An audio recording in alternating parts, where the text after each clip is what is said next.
We start with a round called Picture of the Week. I show the panel a topical image and ask them to tell me what's happening. So what is going on here? Is it celebrity first dates? Is this what happens when you swipe right on Tinder without looking properly? I suspect that she is thinking, don't call him Dobby. The first subject tonight is what a TV chef would never say. So that's the bird plucked and stuffed. All that remains is to kill it. Welcome to One Fat Lady. And here, what you want to do is put a little bit of the brown mixture in the tin and then sprinkle a little bit of hash on the top of it. Well, these Korean meatballs really are the dog's bollocks.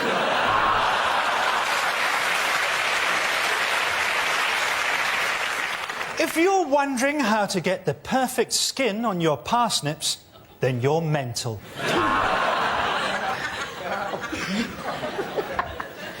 Hello, I'm Delia Smith, and today we're going to cook a panda. Am I invisible in this fucking jacket? I think you...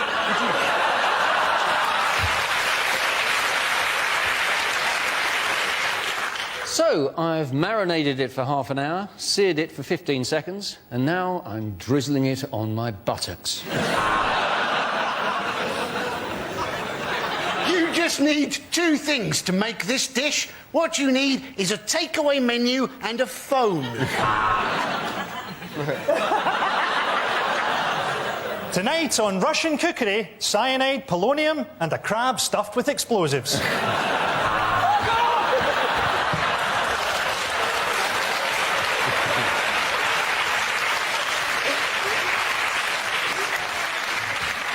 Not going to be worth it now, is it?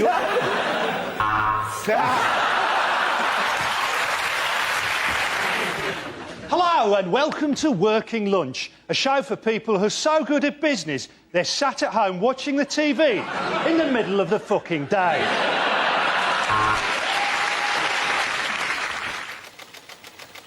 It's science. Scientists have just built the world's biggest ever super collider, and they're doing an experiment to find out what makes up protons. I hope that if the experiment's successful, the whole of our reality will dissolve and a big sign will come up that says, Level 2.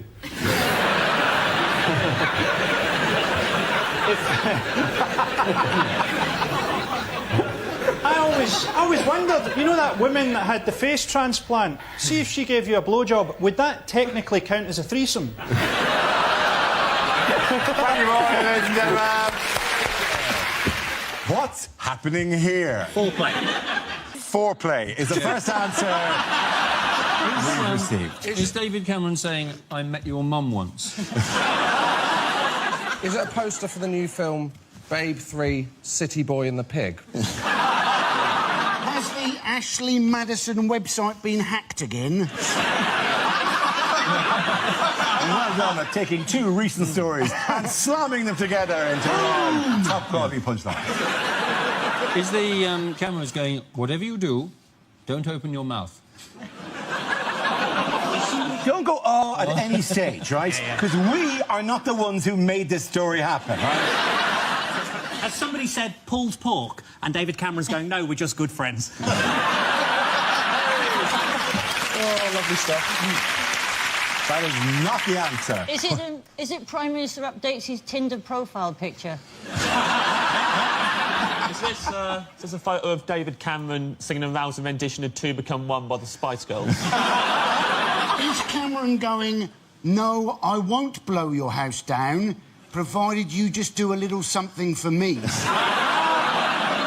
I mean, he has caught the pig in front of the house made of bricks, to be fair. It's the third one. Yeah. OK, the answer is about 1 million. What is the question? Is it, since I was last on Mock the Week, how many tweets have I had about Love Island? Have you slept with anyone yet? Have you slept with anyone on the island Have I yet? slept with anyone on the island? Yet? Yeah, why not? I'm going to own it now. Yeah, I'm on Love Island and I commute to do Mock the Week. Are you looking for a dog walking service? Then call Ace Kebabs on 318-318. Looking for an undertaker? Why not call Ace Kebabs on 318-318? The Taj Mahal Indian restaurant, formerly Ace Kebabs.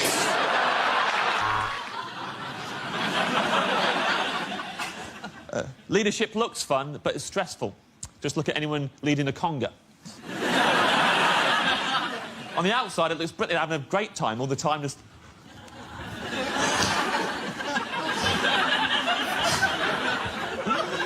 Yes, you bloody are. Yes, you bloody are, mate. In their heads, just going, I don't know where I'm going. I didn't plan a route. I never asked for any of this.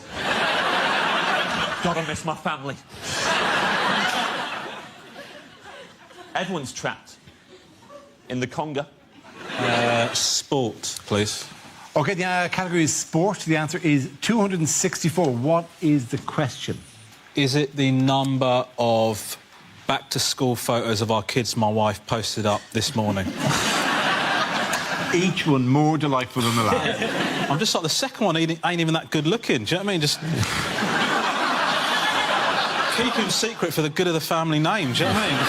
Yeah, because you're really trailblazing in that department. Listen, mate, that's not problem. The poor bastard looks like me. Do you know what I mean? Like, that's what I've said to my wife. Should we have another one? I'm going, if we have a girl, the risk, I'm not willing to spin the wheel. I'm not willing to do that. Girl that looks like an Asian Rolf Harris, absolutely not, mate. Is it how many dick pics I get sent every time this show goes out to air? Sorry. Oh, where's my double act partner? Oh, he's in here. Feeling nothing more than feeling, trying to force. Yes, I have been on the show before.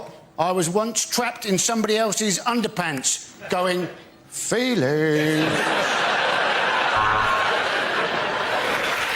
Our next round is called Between the Lines and features Hugh and Frankie. Would you please make your way to the press pit? In this round, one of them takes on the role of a person in the news addressing the media, while the other translates what they really mean. Frankie, you are former UN Secretary-General Kofi Annan, making his farewell New Year speech as he hands over to his successor. Hugh, you will tell us what he really means. Welcome to the United Nations, the world's most respected peacekeeping authority. As it comes to the time where I hand over to my successor, I must reflect on the fact that we have had many successes. We came first in Channel 4's 50 most useless organisations. I got to meet Jimmy Carr. Humbling. Naturally, we have been keeping an eye on things in Iraq to see how they are going. They seem to be going really badly. During my tenure, many people have become better off. My son has become a millionaire. It is ridiculous to say that the UN is overfunded.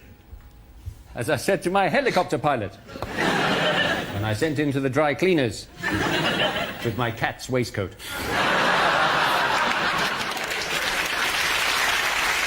We now play a round called Royal Commentary. We'll play in a recent piece of footage featuring the royal family and ask Hugh to provide a commentary. This week, the Queen entertains a foreign visitor.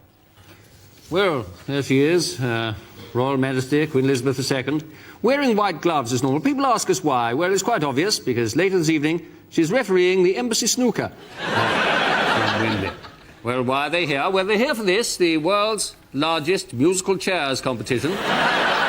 353 chairs, 354 contestants. The table, of course, from IKEA, normally seats 12. It's in the catalogue as the Blomqvist. Oh, Jack Chirac is absolutely up for this competition. He loves it. And so is the Queen, but she's putting her glasses on. She's not letting the cheating French bastard get away with anything. The music provided by the Grenadier Guards with their version of Smack My Bitch Up by the Prodigy. Well, the Queen now rising for the reading of the rules. The French will go clockwise, she says. The British will go anti-clockwise. It's very confusing, much as it was at Verdun. In this instance, a cameraman. Look, he's fallen backwards. So don't worry. The paramedics will soon be here. Jacques Chirac now reads out the telegrams of apology from those unable to attend. Saddam Hussein would have loved to be here. Unfortunately, he fell through. And President Ahmadinejad, Desmond Tutu, and H from Steps can no longer be with us. This is quite boring. So much so that the man immediately below Jacques Chirac is having to burn his own face in order to stay awake. Well, they're finding... Oh, my eyes, he's saying. They find that... Well done, Hugh. The plane's about to land in Glasgow. Passengers are reminded to set their watches back 25 years. Unlikely lines to hear in a TV show.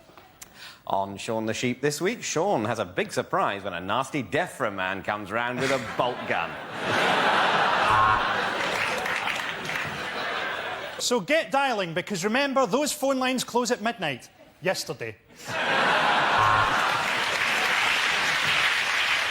And now the Antiques Roadshow. This programme contains scenes of tedious dullness right from the start. And if you have an opinion on this news story, why not keep it to yourself? Hello and welcome to Mock the Week After Dark. I'm Dara O'Brien, and this is my penis. How has Blue Peter managed to upset the Tories this week? Have they changed their name to Red Peter? They have not. Have they not? No, they have not. No. Is Connie Huck? It is Connie Huck, yes. Does she hate him? I don't know. Would she hate him? No. Yeah, I tell you who doesn't hate Connie Huck. Hey, Dara. She's a good girl. Hang on. Don't mess with the hook. What does that mean? Do you fancy her? He dresses up as I've seen him do it. He dresses up as I've seen him. Winks at you. Kids TV kind of thing, and I quite like... she's getting dissed at the moment. Then. Yeah. I'm just saying she's... He loves her, he loves her. No, look at him squirm.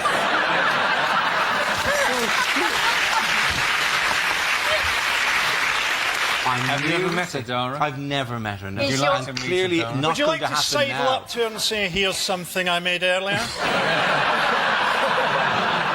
Dara, does your wife watch this? Yeah, but she doesn't watch Blue Peter, so I'm all right. Sticky back plastic. That actually was just a Blue Peter term. It had no actual gag there, so I'm going to throw it there. You might have just said, shut the dog at that stage.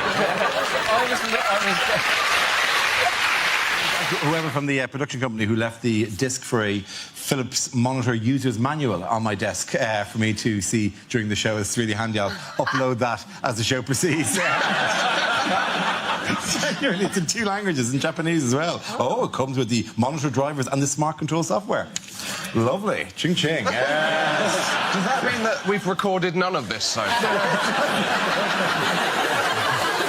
Who has been running wild with Bear Grylls recently? Obama. Obama, yes. Yeah. That's him. A selfie of him. Why was he there? What was he doing? He was there on a survival sort of programme for 2 days, but you think it would have been a doddle for Obama, wasn't it? I mean, he has survived 8 years as a black US president.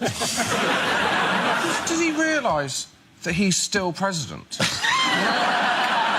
Because he's just pissing around now. 2 weeks' time, you're going to hear the phrase dancing for survival. It's Barack and Christina. This is supposed to be a survival programme. What technique are they demonstrating here? A selfie without a stick?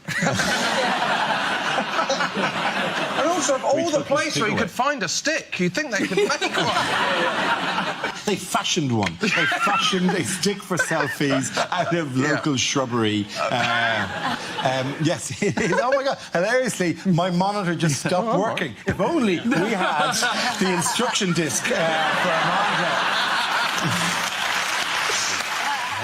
The Copa America is on, right? And a player got sent off because the guy who was marking him fingered him in the backside. Yeah. And then when he turned around, the guy who'd done the deed with the finger pretended to go down as if he'd been hit. He fingered him and then went down. Yeah, exactly. Yeah. You know? How is that a bookable offence? That seems, if anything, Sounds generous. It seems overly intimate.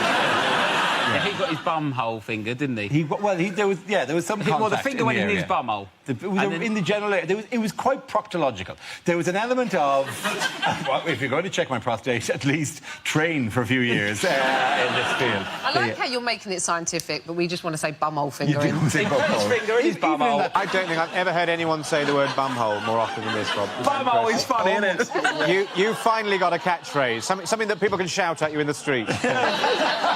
I almost regret bringing that story up now. Can we move on? I mean, you brought it up, Dara, to be fair. OK. The next story. OK, maybe before... OK. OK. What became legal across all of the United States this week? Bumhole fingering. Stop it.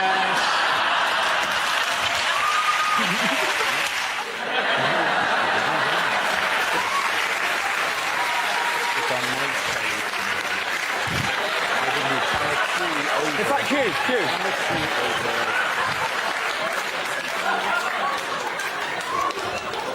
Hang a minute. Let's see what happens if I can lasso a dinosaur. I'll see if I can do that. Here we are. Swing. You can't.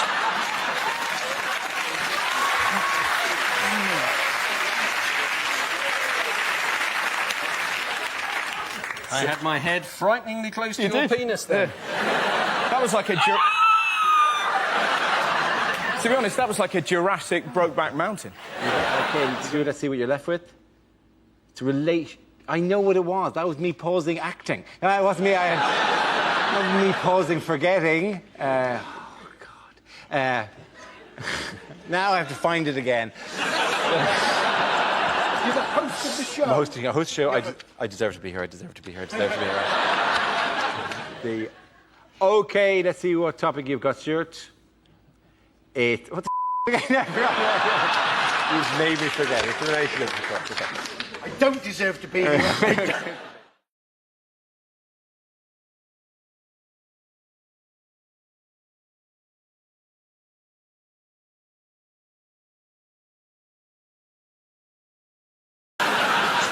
This game involves Nathan Caton and Ed Gamble, so if you could make your way to the performance area, please. This round is a stand-up challenge. I launched a wheel of news, and whoever chooses to stop, one of our performers must step forward and talk about that subject. OK, here we go. Let's spin the wheel. And the first topic is home life. Nathan. Yeah, I could talk about home life. I still live at home with my mum still. Thanks for the judgmental silence. Yeah, I live at home. My mates give me the most stick for it, because I'm the last one in my group of friends who still lives at home with my mum. They've all moved out, so they see me as a mummy's boy. And every time they see me, they're like, Nathan, what's wrong with you, man? Why are you still at your mum's, man? Are you embarrassed? Why are you still at your mum's? Why are you still at your mum's? It's like, I live in West London. Have you seen house prices? I'm not going anywhere, man. If anything, I'm looking at my mum thinking, when are you going to bloody leave? Clinging on, let it go, woman. She's gonna slap the black off me when she sees this. Yeah, I like peace and quiet. Although, to be honest, at home, I'm not getting a lot of peace and quiet at the moment, mainly because of my mum and my stepdad. They got married quite recently. And I'm happy for my mum. You know, she found happiness. She deserves it. However, at the moment, they're going through that honeymoon phase where they're having sex all the time. Yeah, it is bloody disturbing, man. Because my bedroom is, like, right next door. So, like, every time they do it, I hear everything. Like, a few Saturdays ago, right? It's late at night. I'm about to go to sleep. From next door, I can hear my stepdad going, oh, yes, oh, yes, oh, yes, oh, yes, oh, lord, say something nasty, say something nasty, say something nasty. So I screamed out, you're not my real dad! Thank you very much, ladies and gentlemen. OK, that leaves us with Ed. Let's see what topic you've been left with. And the topic is diet. I hope this isn't just a hint that I need to lose weight. Because I've lost quite a lot of weight recently anyway. I've lost about 6 stone in the last 3 years. Cheers, guys, thanks. I mean, no. Too late, you went with the British reaction. Thank you very much. Couldn't give a shit, mate. Carry on. We don't... Stop showing off. We don't want to hear about it. Found myself in a bit of a nightmare situation recently. I went to the Middle East to do some gigs. Now, that bit was nice, that was lovely, but they put you up in a hotel where the food is all-you-can-eat buffets 3 times a day for 10 days. Now, this is a nightmare scenario for me because I cannot be trusted at an all-you-can-eat buffet. Sometimes I don't even remember the buffet bit. All I remember is picking up a plate and I'll wake up 6 hours later covered in rice and sauce. And I can't theme a buffet. I can't theme a buffet either. I won't pick up a plate and go, oh, I'll have some rice, I'll have some curry. Well done, Ed, you've made yourself an Indian meal. Won't do that. I'll get a plate, I'll get a spoon, and I'll run along the full line of trays, just scraping food from every nation onto it until I've got some sort of plate Pangea, just an unidentifiable mass, just Spanish food, Japanese food, Chinese food, Indian food, coffee, sushi, just horrible. Just wedge my face into it, everyone going, is that man all right? Don't look at me! I'm having a buffet! Just food from all over the world. My body for 10 days had no idea where I was on this planet. I went for a shit 3 days in, a UN flag came out. The first subject is alternative medicine. Can I have a volunteer to talk about that? Andy. Apparently, a lot of people trying to get into therapy at the moment, other people knocking it, saying, you know, oh, well, you should just lose your inhibitions, talk about your problems to your friends. I thought I'd try this. I talked about my problems to my friends for a whole hour. Lost my inhibitions, also lost my friends. I now tell my problems to taxi drivers. 2 advantages in this. 1, it stops the taxi driver from telling you his problems. And 2, it's amazing how much quicker you get to your bloody destination. Well done, Andy Parsons. OK, let's spin the wheel again. Subject is the media. Who wants to come into that? Russell. I'll do that. I'd see, you know, the way I like getting the news is Radio 5 Live. It's fantastic, 'cause it's just news and nutters, isn't it? They'll read out, like, that was the Pope's view on abortion, and then, hello, Felicity Puddleduck here, livid and ill-informed. I'd just like to say those harlots should give birth to their children aged 2 that charge you to national service. I'm off to bake a cake. And sat there listening, and then the next night, David, are you out of your mind? Cloning? Think it through. 2 versions of me. Want to go out and commit a crime? Who gets blamed for it? Me! I'm doing a 20 string. He's banging my wife. Where's the justice? And you sat there listening to these nutters, and then the most ridiculous story. A man in Bristol's found the face of Jesus on a crisp. And suddenly, I couldn't believe it. I opened up my Frazzles. There he was. Russell Howard. OK, the losers Hugh and Frankie. The next topic is sport. Do you know, I've heard a rumour that horse racing may not be completely honest. It's unbelievable, isn't it? But how do you stop the corruption? Well, one solution may be to call horses something like mafia-backed second favourite. Because if everyone did that, everyone would be confused, no one would know who to bet on, and the whole thing would be fair again. And often the first to show is blatantly bribe, followed by mafia-backed second favourite. They're just ahead of Dope to the Gills, Mysterious Limp. And just behind them, out for a canter, and I'll fall at the 5th. And as they come to the 5th, I'll fall at the 5th has fallen. I'll fall at the 5th has fallen at the 5th in a magnificent display of cheating. And they're coming into the final furlong. Mysterious Limp is slowing. Out for a canter is clearly struggling, but coming through strongly is mafia-backed second favourite. And as they cross the line, mafia-backed second favourite has won it, which is remarkable, seeing as he has no head. That's been left in someone's bed for tomorrow morning. Well done, you. Well done, you. OK, Frankie, let's see what you've been left with. And it's environment. Didn't that used to be an advert for mints? Ryanair getting a hard time from the environmental lobby because they've launched a £7 flight to New York. Although, as always with Ryanair, it does land slightly outside New York, in Dublin. It's a pity we can't harness more natural energy, isn't it? Pity we can't harness the power of British moaning. Oh no, that moaning-powered light bulb's on the blink again. Oh no, there it is, back on. Everyone complained about the floods, didn't they? I like storms. I like thunder and lightning. What I like to do during a storm is shag my girlfriend and pretend that we're taking part in the conception of the Antichrist. Frankie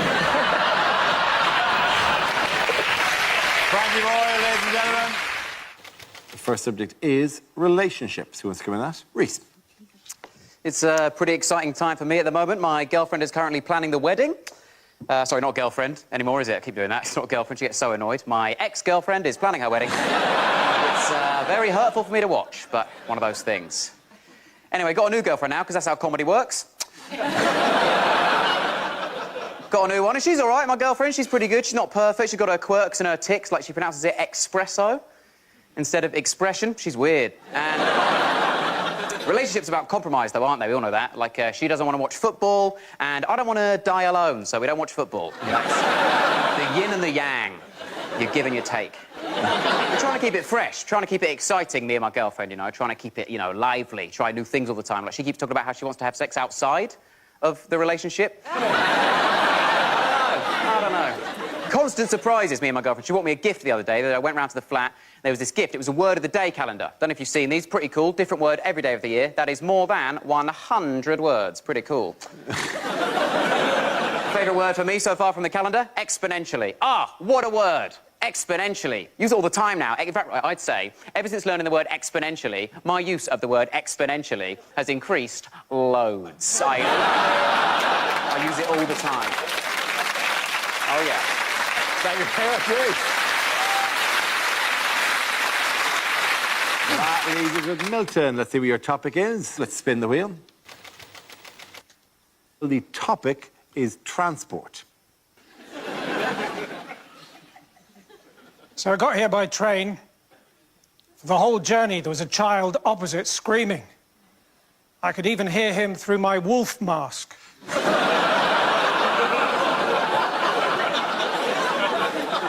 But it was a quiet carriage and people were getting annoyed, so in the end, we both stopped howling.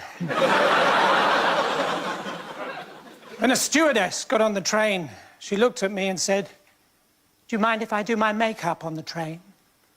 I said, "Well, it's still going to look like a train, isn't it?"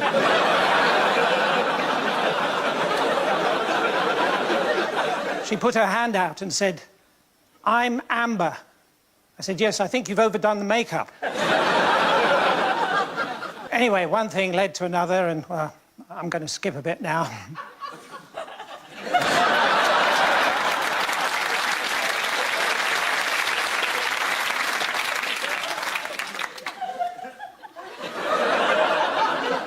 I was sitting in traffic the other day, and I got run over.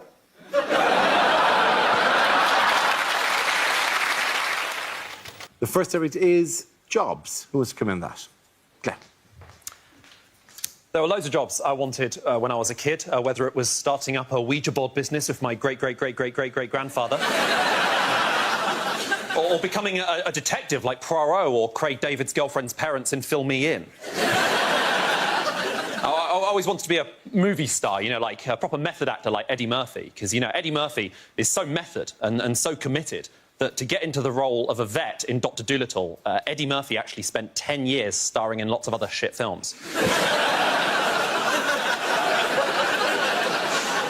It's so expensive everywhere you go if you don't have a job, you know? Like, I stopped getting haircuts after a while because there's hidden costs even when you get a haircut. Like, you think you're paying for just the haircut, and then at the end of the haircut, the hairdresser does that really annoying thing where they try and convince you to buy one of their mirrors and go, "Oh, what do you think of this?" Do you know what I say? I say, "I don't want to buy one of your mirrors. I want you to wash my hair at an angle I've otherwise never been at." So expensive everywhere you go. Like, I used to get the bus to work every day. Get this, £29 per bus journey. £29 per bus journey is insane. And not as insane as this woman who used to sit on the top deck every day with a microphone telling us where in London we were. £29 per bus journey, you can't even afford a roof. It takes 3.5 hours to get between Buckingham Palace and Westminster. Neither of which are places I work at. But, you know, for the first time in my life, I thought, I've got a job. I can buy things. I can buy things for my room. I can buy a chest of drawers and a desk lamp and a flashing neon halal sign for my window. And when you get a job, you think, oh, great, now I'm a proper grown-up. Next step, getting married, having kids, so I can be one of those proper adults who can call themselves on Facebook and LinkedIn a father to 2 amazing daughters, mother to 3 amazing sons, And I can't call myself that because I don't have those kids, and people don't really like it when I call myself a nephew to 3 gorgeous uncles. Thank you very much, Ed. OK, that leaves us with James. Let's see what your topic is. Let's spin the wheel. And the topic is growing up. Oh, I thought it was feet for a second there.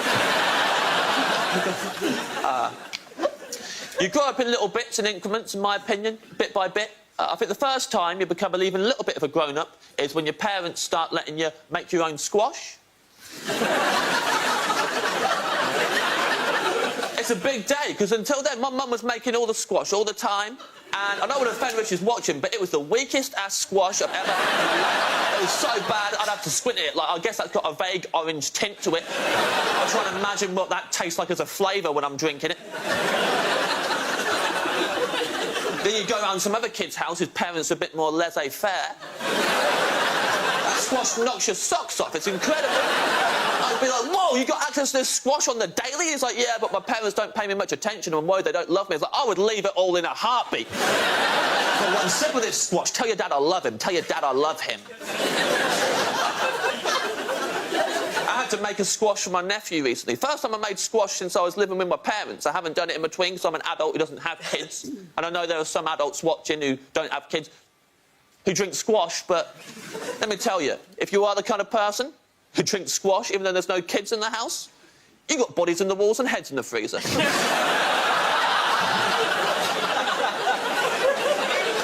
don't trust a single one of you.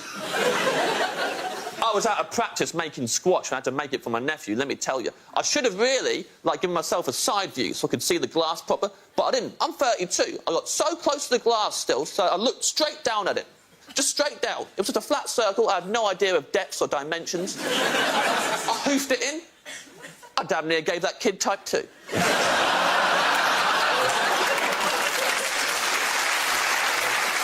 was bouncing off the walls on Fun Uncle James's mega squash, losing his mind, going looping. At one point, he starts asking me weird questions. He goes, Uncle James, how come my lip skin is different to the rest of my skin? I was like, I've never thought about that, but now you've said it, not a day's going to go by when I don't think about it. Imagine if your whole body was lip skin. It'd take you hours to get ready in the morning. You'd be stood there with a chapstick.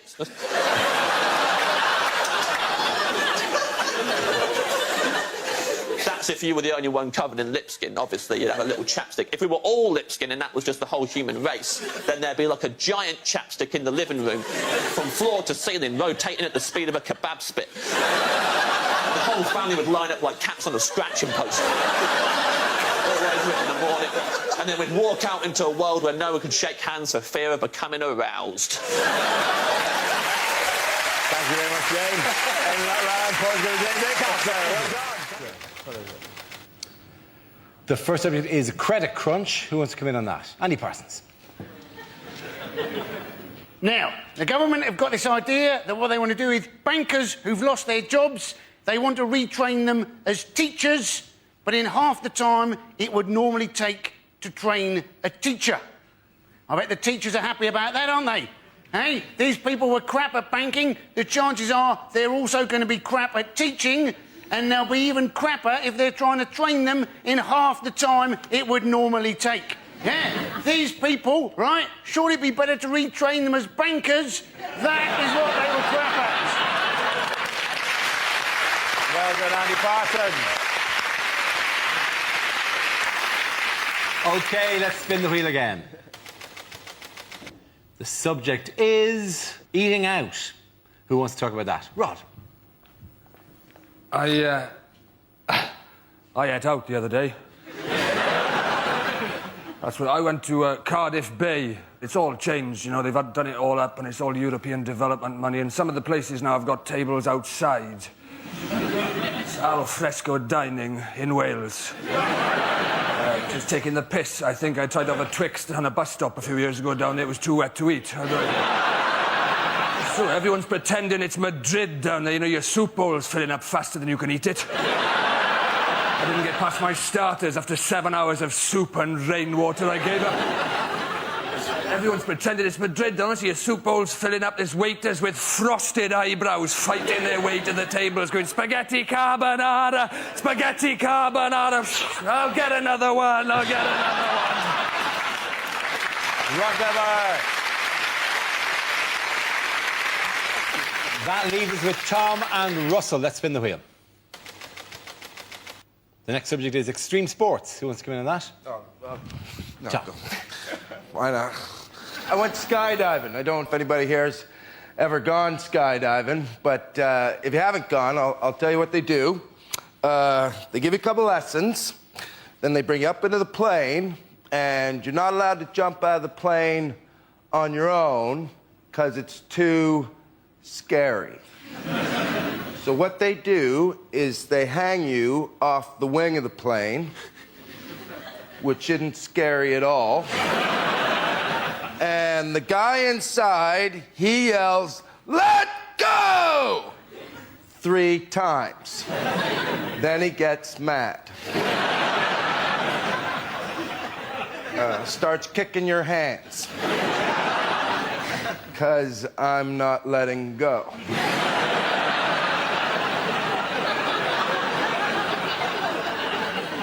We all skydive different. I skydive with a big plane in my hand.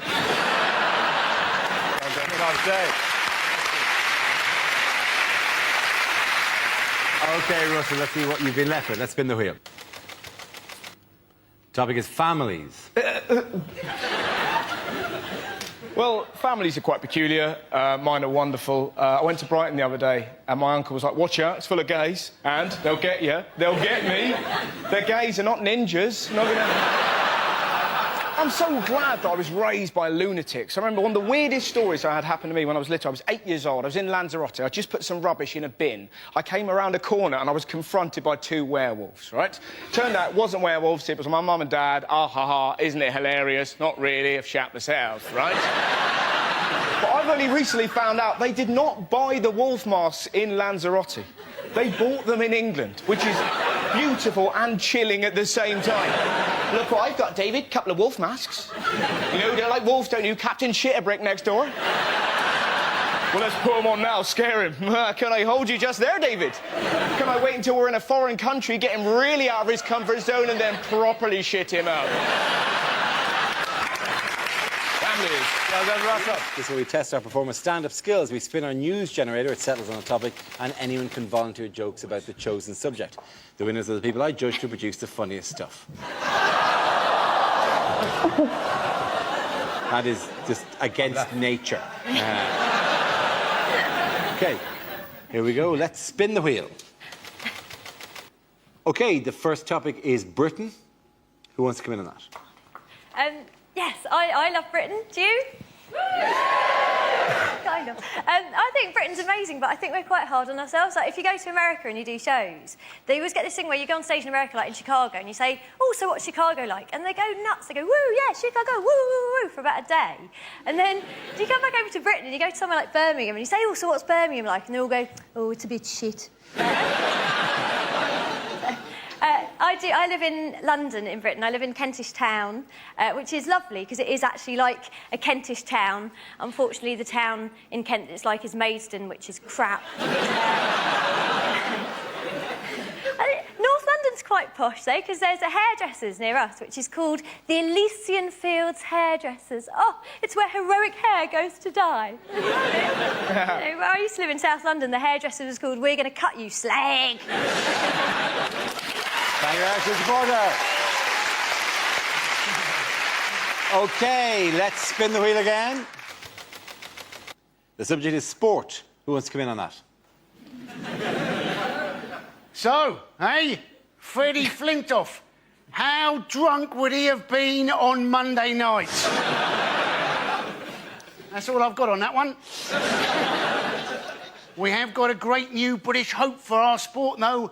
Laura Robson, Britain's tennis, 15 years old, both her parents Australian. We don't mind immigration when they've got a bit of talent.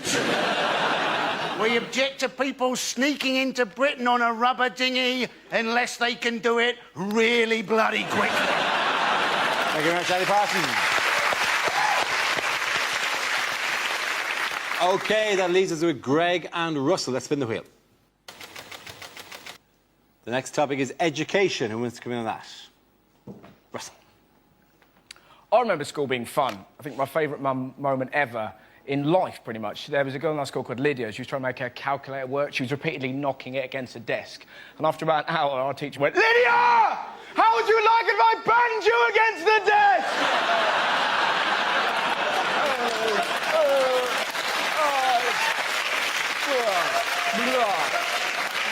It's the greatest day of school.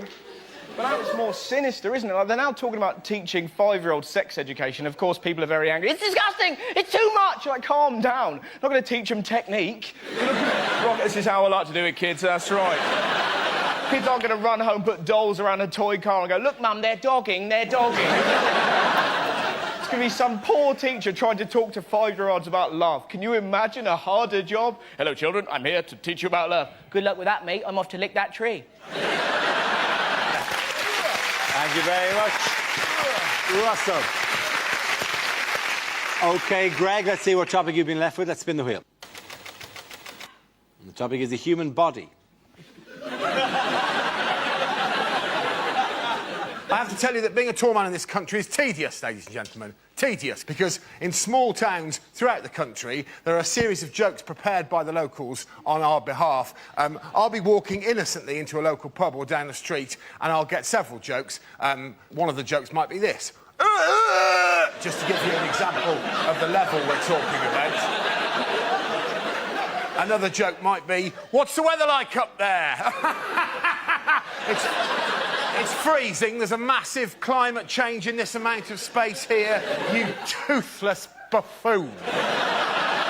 And probably the most offensive example of this is genuine. I was at a cash point, and there was a little old woman in front of me at the cash point tapping away with her claws. And I'm sorry, I'm just quite angry about this. And when she'd finished, bless her heart, she turned around, and she hadn't seen me. She turned around and she went like this. "Oh!" Maybe not that sexually. She said, "Oh!" And then with no hint of irony at all, she asked me this question. "Would you like a job at my house, changing light bulbs?"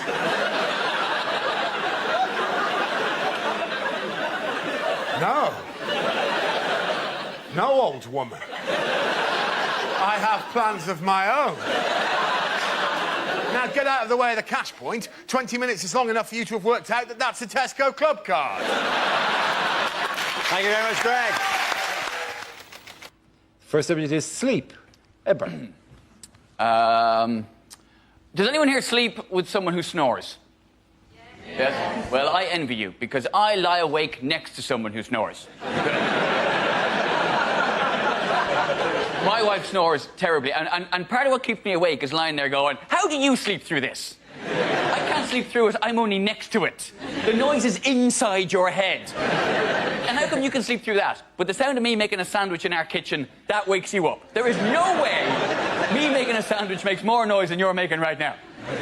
She snores so... She said the cutest thing to me one time, though. She says, "Do I not sound like a kitten purring?" Bless. No.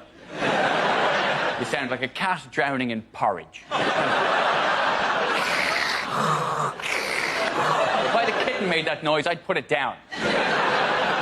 Apparently she had her nose broken a couple of times when she was a kid. Didn't teach her, she's still bleeding snoring. Thank you very much, Dad. OK, let's spin the wheel again. Subject is health. Andy Parsons. With flu jabs now, what they do, don't they, is they put a little bit of flu into you to help you combat the flu. I was thinking by that argument, surely you should be able to have the odd cake to help you fight obesity.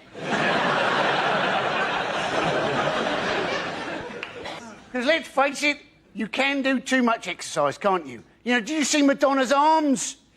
They didn't look right, did they? It's like half human, half Terminator. Of course, that's the problem when you're always picking up small African children going, no, no, no.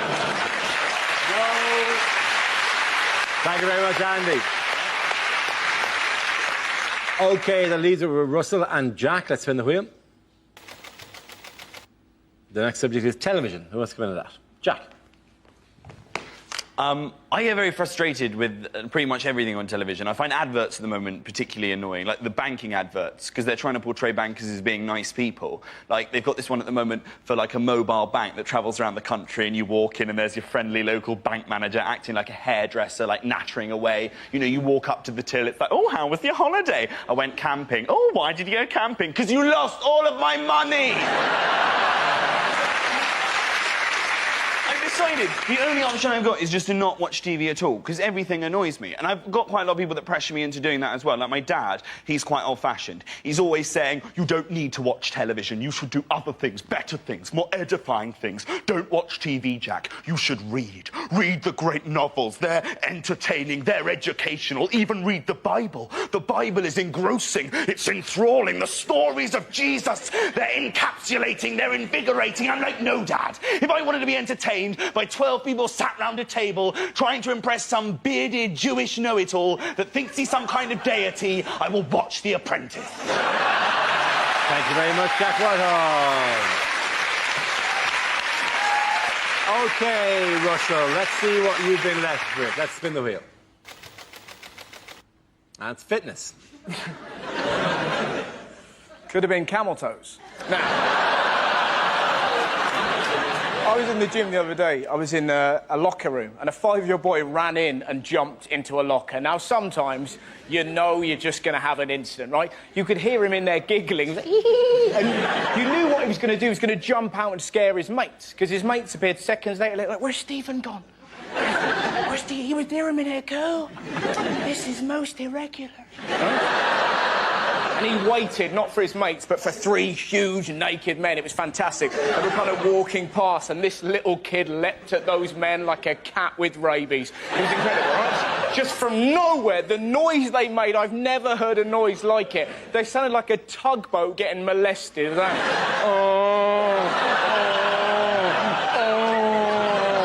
His long-suffering dad is in the showers, obviously heard this and went, that'll be my bloody boy! Ran back, confronted this glowing hellbeast and went, Stephen, what have I told you about acting up in public? And this little kid cut his dad down with one very simple sentence. Dad, your willy's moving? You're just there going, oh, the world is a better place. Thank you very much, Russell. At the end of that round, the points go to Ed and Jack.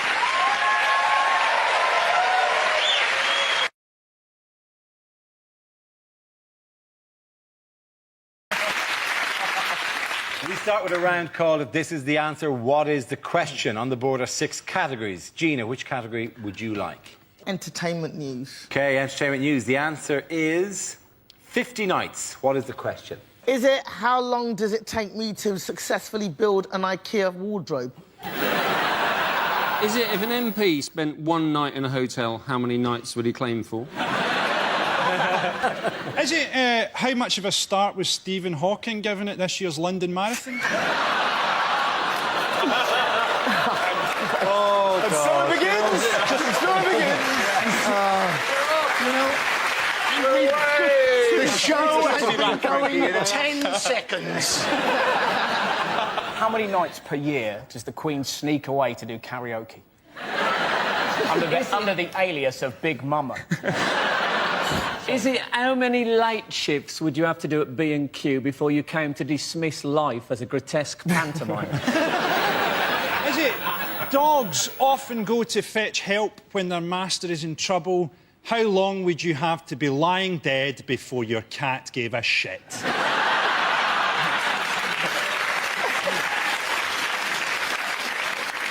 How long has Jackie Smith's husband been sleeping in the conservatory? Is it how long would it take Nick Park to film a Wallace and Gromit porno? Is it... I like that, only working at night. How long did it take Lady Gaga to perfect tucking her penis between her legs?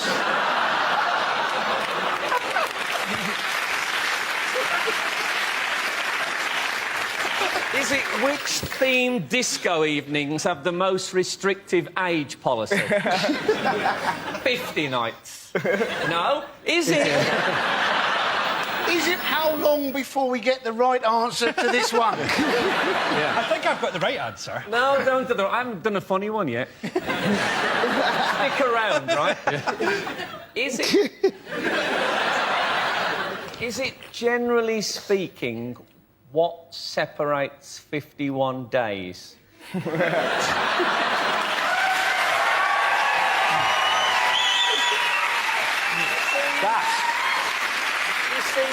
You don't have to be rude.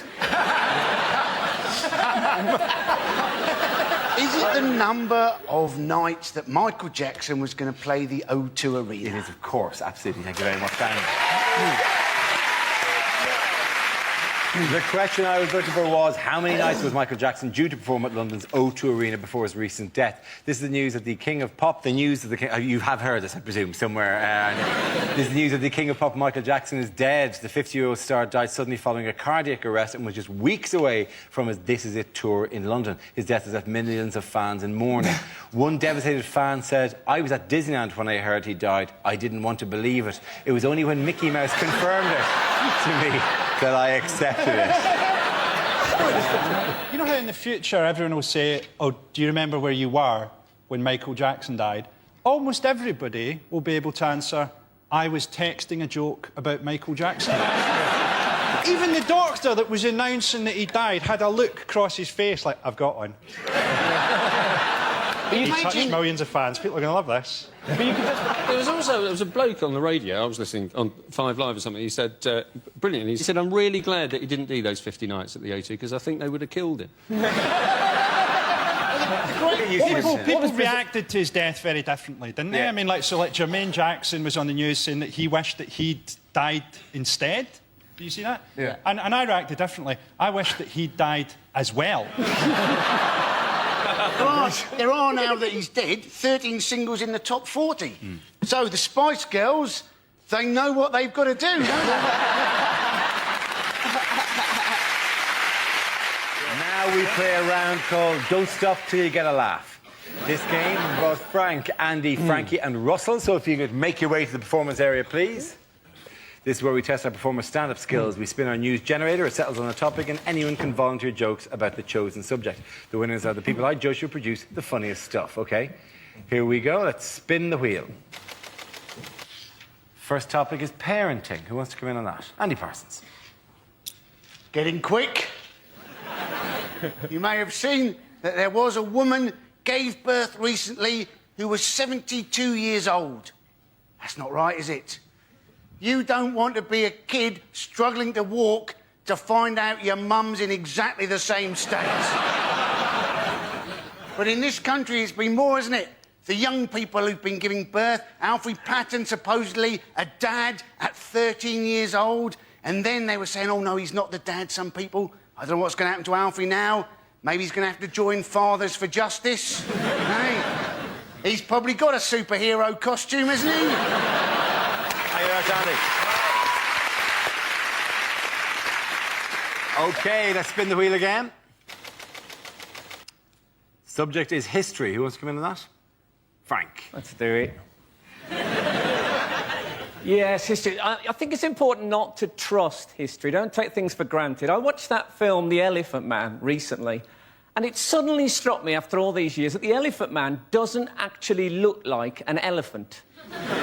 He doesn't. The Elephant Man doesn't look like an elephant. If anything, he looks like fresh ginger. Now, obviously, if you're putting up posters trying to sell a freak show, you can't say, "Coming soon, the Ginger Man." Or people are going to think, OK, they're not the best-looking people in the world, but I'm not paying to see one. Now, you can edit history now, right? They've brought it... Scientists have found out which part of the brain contains your bad memories, and they have developed a drug, you must have read about this, that can actually erase bad memories. It's what Ronnie Wood's 20-year-old girlfriend calls the morning after pill. Thank you very much, Frank.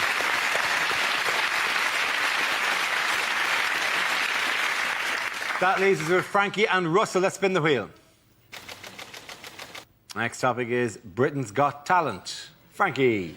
Yeah, I actually watched this series of Britain's Got Talent, or as I think it should be renamed, How Bored Are Britain's Women and Homosexuals? Susan Boyle to me looks like Gordon Brown playing Mrs Doubtfire.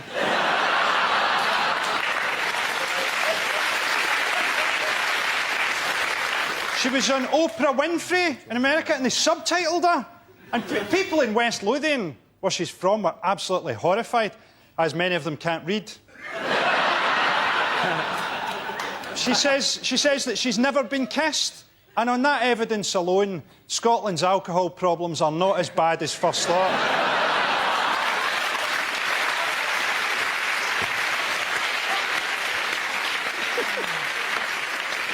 OK, let's see what Russ has been left with. Let's spin the wheel. OK, the topic is human behaviour. Some things you can't help doing. Do you find this? Like, if you get a cold can of Diet Coke, it's not enough for you to go, that is freezing. You have to find somebody you love and put it on their face. You can't... You don't do that with any other food. This soup's boiling in your eyes, but... For some reason, you become a fizzy torture. All right, Mum, Fanta to the knee! We're all fairly peculiar. Sometimes you think weird thoughts. I was in Tesco the other day. I was offered a bag for life, and I found myself going, I can't commit to that. You know? I don't know what bags are going to be like in the future. I feel like a tool if I got a plastic one in 2024. People go, I've got a new bag. It packs itself and speaks Spanish. Piece of shit. What can you do? I can suffocate a child. That's all you're good for. He can speak Spanish. I can hurt your hands on long journeys. Well done, Russell. Points there go to Andy and Russell.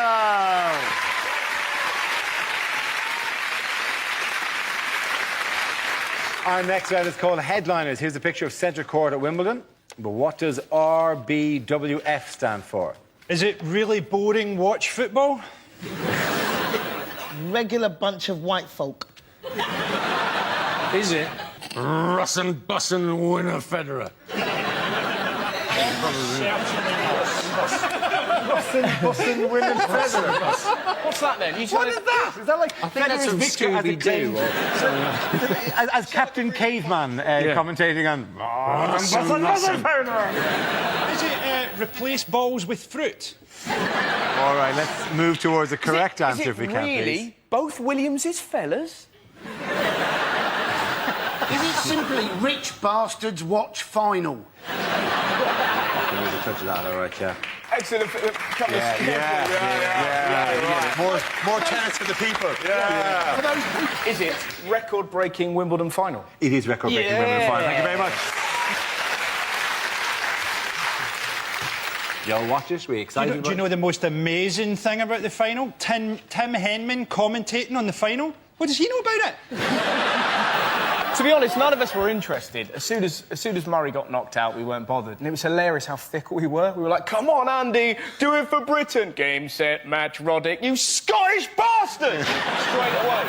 Andy Murray, I think, is, like we've got to admit, is a brilliant British number one. Yes. We're not taking anything away from him. But let's not forget, the British number two is actually Adrian Chiles. And the number three is just the concept of disappointment. For many years, there wasn't a British number one. It just started at two. Did you see the other British guys that got knocked out in the first round? Some of those guys turned up with snooker cues. I mean, you're right, Frankie, because I, in fact, had 2 weeks at the David Lloyd Tennis Centre, and I'm now Britain's number 6.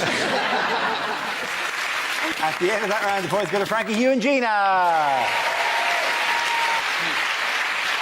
Now we come to our final quickfire round called Scenes We'd Like to See. This is for everyone, so if you can all make your way over to the performance area, please. I caught ideas for scenarios we'd love to see, and the performers come in with their suggestions. Right, here we go. The first subject is things you wouldn't hear from a weather forecaster. The Met Office have issued a weather warning. They've told the weather not to do that again, or there'll be trouble. Temperatures could rise to 31 degrees. Shit, I've left my baby in the car!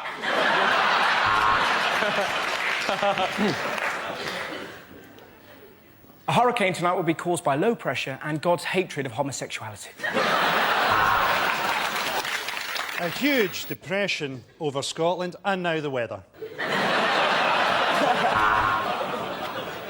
And finally, a warning to hay fever sufferers. Don't come sneezing near me or I'll rip your face off. So, here's the summary. Monday shite, Tuesday shite, Wednesday shite, Thursday bollocks.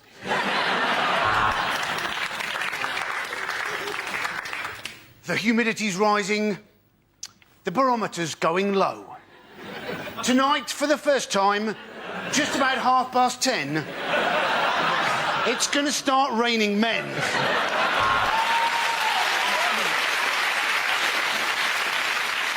The outlook's bright for the weekend. I've got 3 grams of coke in my pocket and my wife's on holiday. Well, let's go to Carol on the roof of Television Centre. She's not meant to be there. She's just a bit depressed.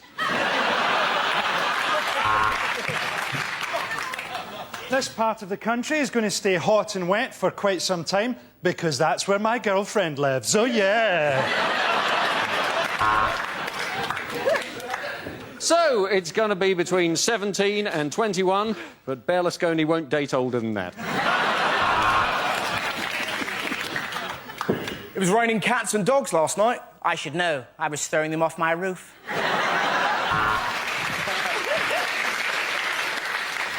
What are you watching me for? Look out the fucking window.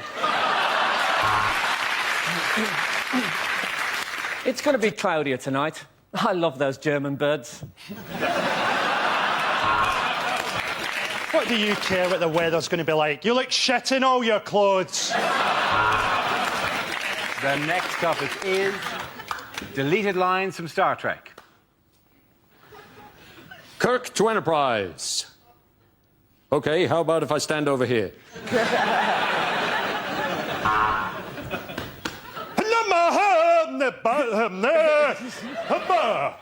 Scotty, that's the most convincing your accent has ever been.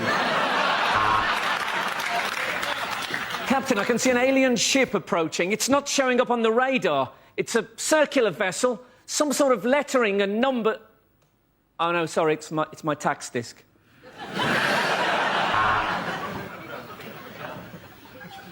I have no emotion. My mother was a Vulcan. My father was Gordon Brown. All right, which one of you ate my Scotch egg? This is the Federation of Gay Planets. Open your docking bay and prepare to be boarded. Tell you what, Spock, your towel is a lot softer than mine. Captain's log. Just seen some aliens. OMG. WTF. LOL. Smiley face. Who are these terrifying aliens? You can't call them that anymore, Captain. It's Uhuru and Sulu. Welcome to the SS Enterprise, Mr. Eccleston.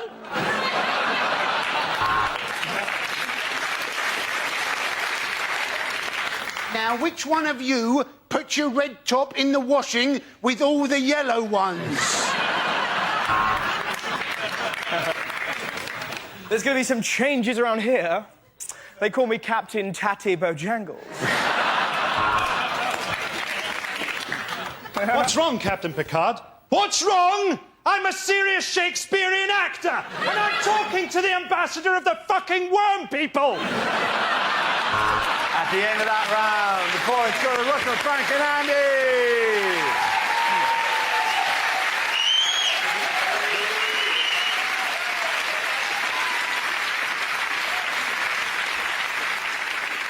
That's the end of the show. This week's winners are Andy Parsons, Frank Skinner and Russell Howard.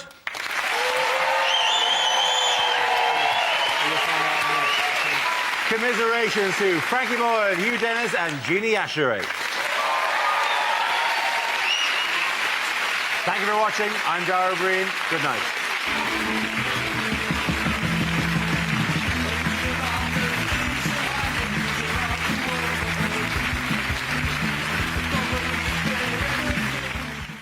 I call it ideas for scenarios we'd love to see, and the performers come in with their suggestions.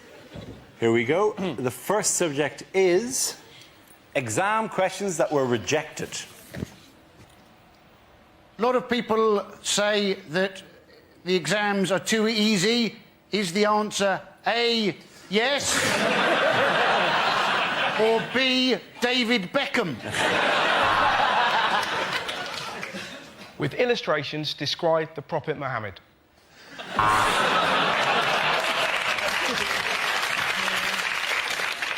A Virgin train is travelling at 120 miles per hour between London and Manchester. What time will it be cancelled? All PE teachers are paedophiles. Discuss.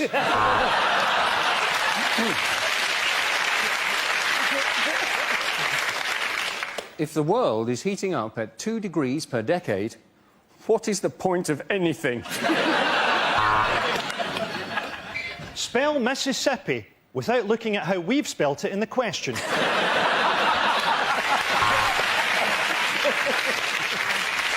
Two cars are speeding. One is being driven by a black man. Which one will be stopped? Do you think kids spend too much time with their PlayStation? Answer cross, triangle, circle or square. Pick the box A, B or C to receive the grade A, B or C.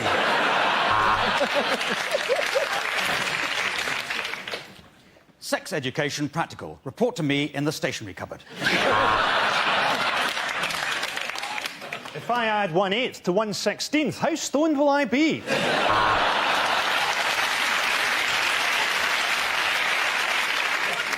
Can you master this phrase? Do you want fries with that? Very good. Let's move on to the next topic. Famous last words. Stingrays love foreplay.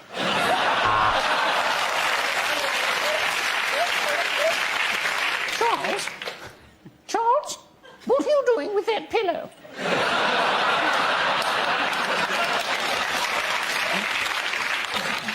I'll bet you I can jump that ticket barrier. No, don't shoot me! It's Yoko you want! The funny thing is, the closer it gets, the more it looks like a piano. Oi, Zidane! Your mum's a slag!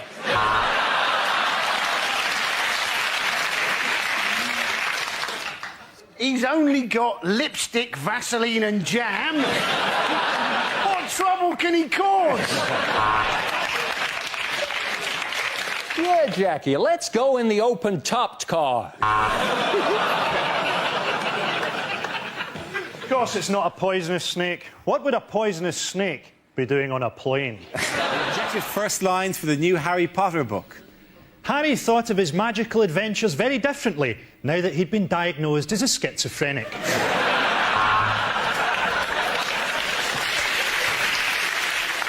Don't you realise, Ron, said Harry, with our magic powers, we simply won't need Rohypnol.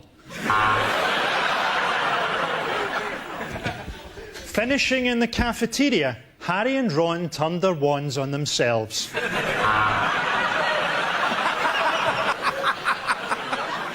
It's not as good as that one. I am Lord Voldemort, and I am an alcoholic.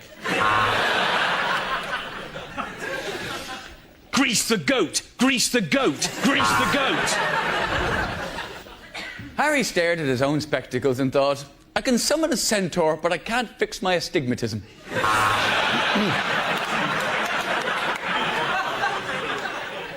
I have earned more money than the Queen. I can't be arsed.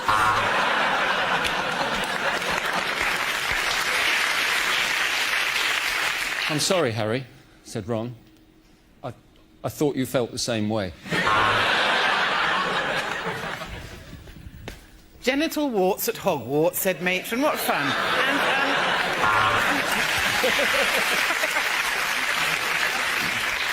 Harry wrapped the elastic round his arm and tapped the crook of his elbow, trying to get his vein up. Come on, you bastard, he said.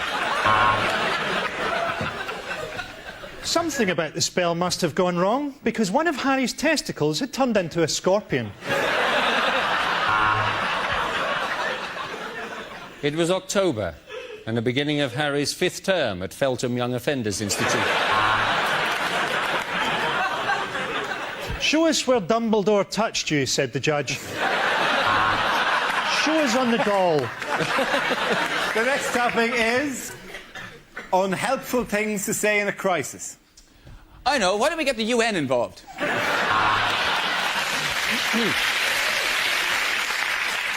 Statistically speaking, of course, in these circumstances, most of us will die. Kumbaya, my lord. I think this 14th century text adequately sums up what I want to say. I know you're a hijacker, but I ordered a vegetarian meal. I know this is probably the wrong time, but I've got an erection.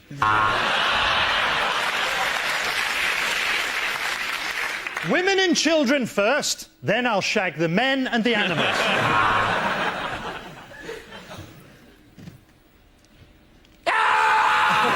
Advise things to say in court.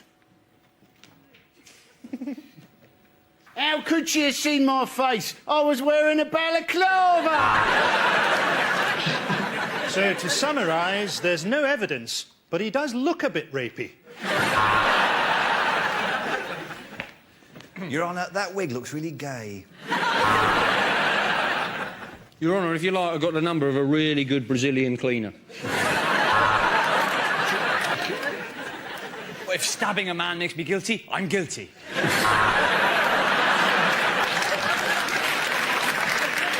I would like to present my own defence through the medium of dance.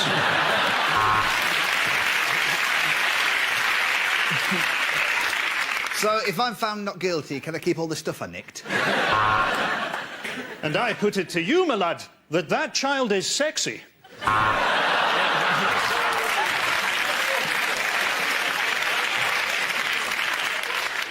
Oi, Wiggy! I've done your door! I was performing the Heimlich manoeuvre and it sort of turned into the wheelbarrow position. Will this take long? We're meeting a boat from Colombia at 9. There is a precedent for this. I refer Your Honour to episode 10 of LA Law. And let me say this. Sentencing you will give me an overwhelming wave of sexual pleasure. Send him down.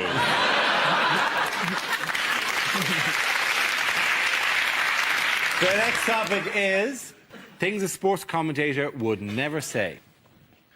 Like a lot of people watching this Olympics, I'm wondering why black people don't just take over the earth.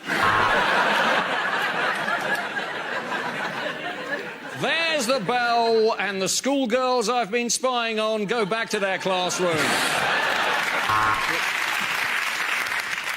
I can't be the only person to wonder what it would be like to shag this gymnast. So here we are, from Wembley.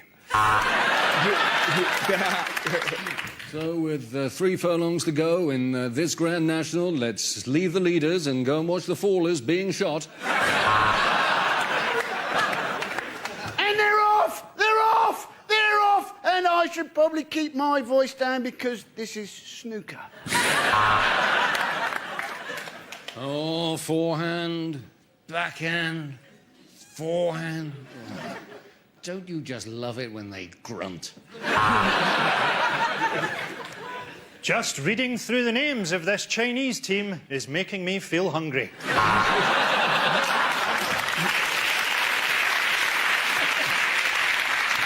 And for those of you who missed them, here are next week's Italian football results. This woman isn't just a world-class curler, she's also a model. Links for that cheap teenage smell of desperation. Because some nights are best forgotten. Rehypnol.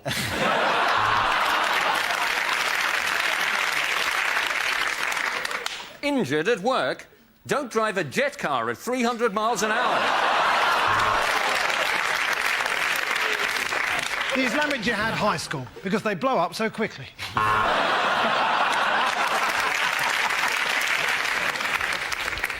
I'm Tony the Tiger. Siegfried and Roy taste great. For effective ethnic cleansing, use Milosevic.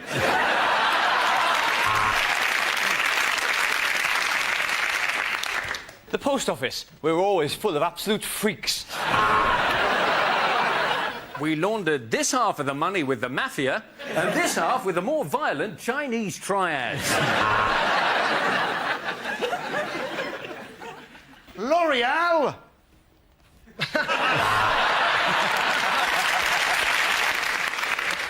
By the year 2020, we shall rule the earth. Tesco, every little helps. Losing a hair, tiny cock, you need a Porsche.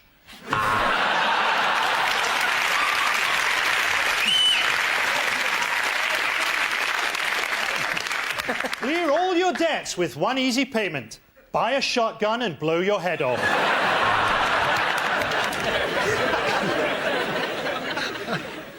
Take 2 bottles into the shower. Yes, I'm an alcoholic. That's it on that topic. Our next topic is inappropriate acts for the Royal Variety Performance. Let's play Who's Harry's Dad? Stephen Hawking unplugged.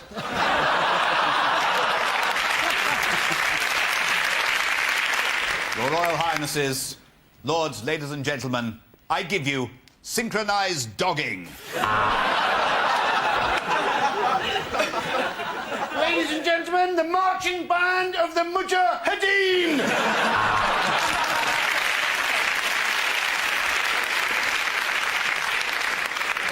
As a treat for the Duke of Edinburgh, the black and white minstrels sing the speeches of Hitler.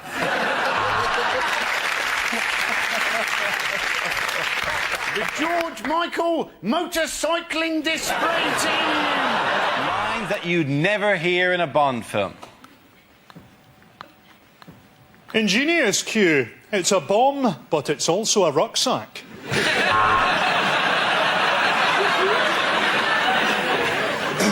James, what a wonderful present. Chlamydia.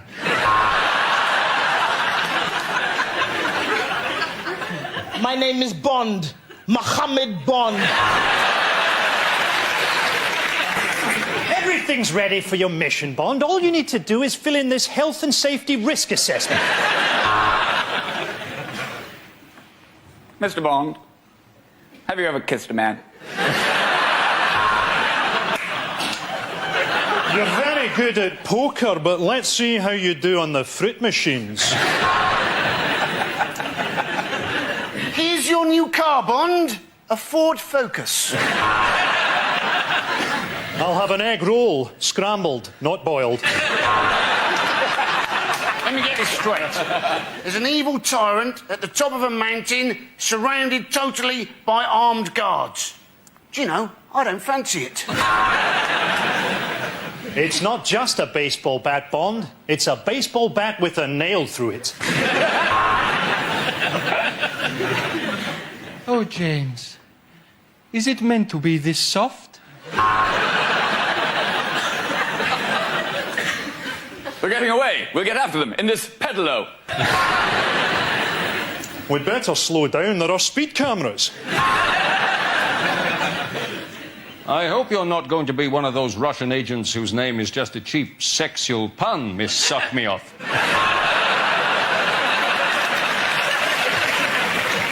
Next topic is TV shows that never made it to air. The boy whose arms and arse and head fell off. He robs from the rich and the poor. It's Robin Hoodie. And now the magic of Britain's parks at night as Bill Oddie presents Gay Watch.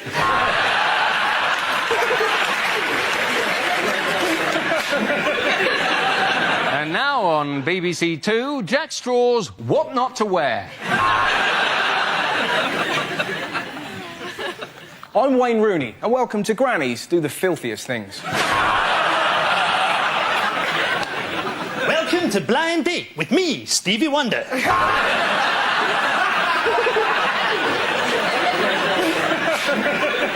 now, BBC One, it's the Senile Dementia Show. Where do you think you are?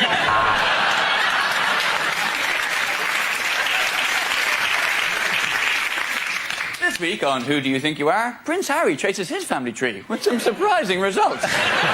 Things to say when leading troops into battle.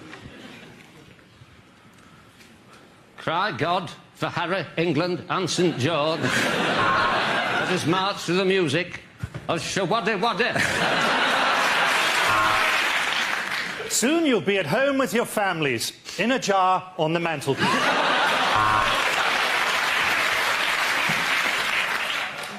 Have you been injured at work?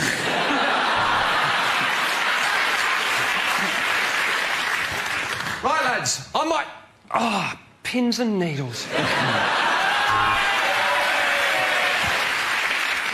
General Churchill will be leading the troops in on this one, isn't that right? Oh, yes.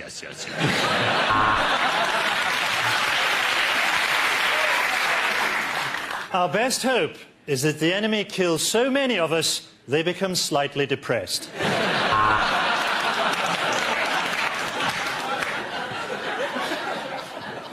Hello, I'm George Bush. This next mission will be led by Michael Moore, seeing as he knows so fucking much. OK, the next topic is unlikely things to hear on Blue Peter. Today we'll show you how to make an ashtray using the shell of a dead tortoise.